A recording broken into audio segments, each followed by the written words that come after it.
o fundamento do ensino de Jesus aos seus discípulos está na atuação e no poder do Espírito Santo. Logo, o fundamento e a atuação da igreja está no poder e na atuação do Espírito Santo. Assim como Jesus ensinou os seus discípulos por meio do poder do Espírito, nós, pelo poder do Espírito, também precisamos entender que a igreja se movimenta dependendo do Espírito Santo. Amém? Não é conhecimentos humanos, filosofias, estratégias, regras. Evangelho não é uma regra do que faça isso e não faça aquilo. Nós recorrentemente falamos isso aqui. Evangelho é a boa notícia, a boa nova de um Cristo ressurreto que venceu a morte, para que todo aquele que nele crê não pereça. Amém? Então, primeiro, o fundamento da igreja, assim como o fundamento do ensino de Jesus, o fundamento do ensino da igreja é por meio do Espírito. O fundamento do testemunho da igreja é o Cristo ressurreto. É o Cristo ressurreto. Nós precisamos entender que Jesus Cristo, vencendo a morte, Ele nos dá a esperança que precisamos. Ele concede à igreja a esperança que a igreja precisa para avançar na sua missão. Nós não podemos tomar isso por barato.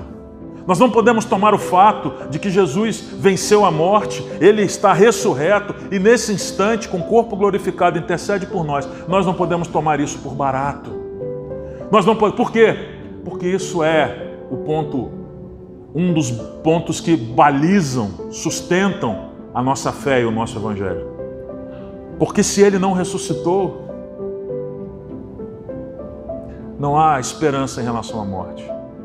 E aí nós todos estamos condenados. Percebe? No meio de tantos ensinos no evangelicalismo, nós não podemos nos perder no meio de tantas coisas boas que são ditas. Nós precisamos separar as coisas boas daquelas que são necessárias.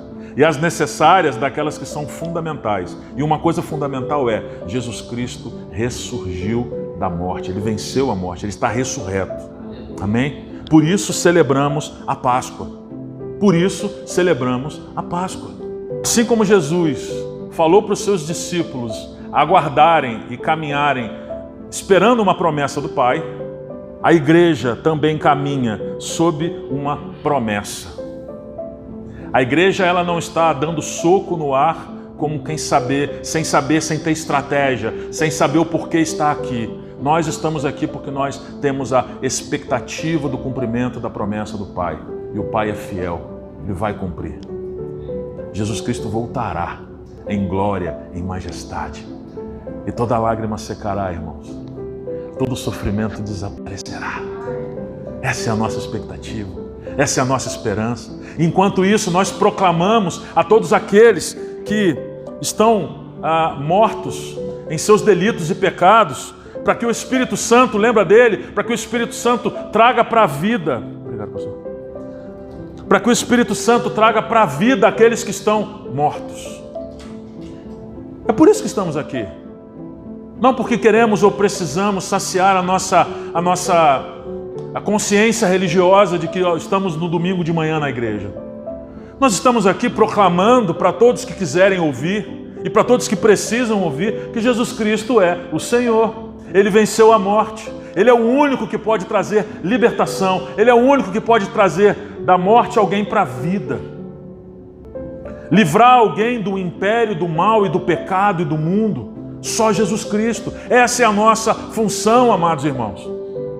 Então o terceiro ponto é que a igreja caminha sob a promessa do Pai, revestidos do poder do Espírito Santo.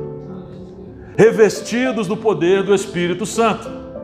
O que faz com que o nosso argumento seja acolhido não é somente a qualidade, a força ou a articulação do nosso argumento.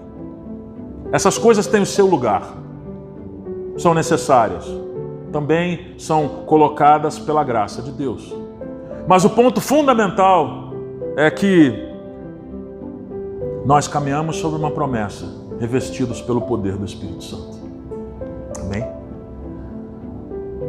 Quarto ensino.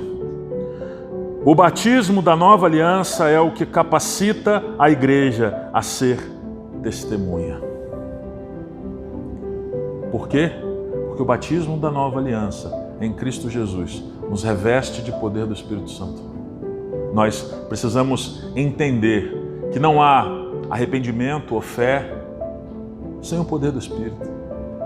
Meu irmão, minha irmã, se eu e você precisamos abrir mão de vícios, de pecados, se precisamos ser transformados, nós não podemos fazer isso simplesmente com informação na nossa mente. Nós precisamos fazer isso e precisamos que o Espírito Santo, com o seu poder, quebrante o nosso coração, destrua as cadeias do pecado que nos prendem eventualmente.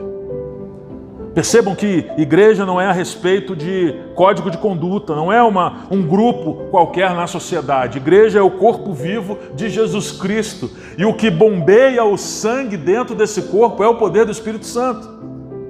Nós dependemos totalmente do poder do Espírito Santo. Amém?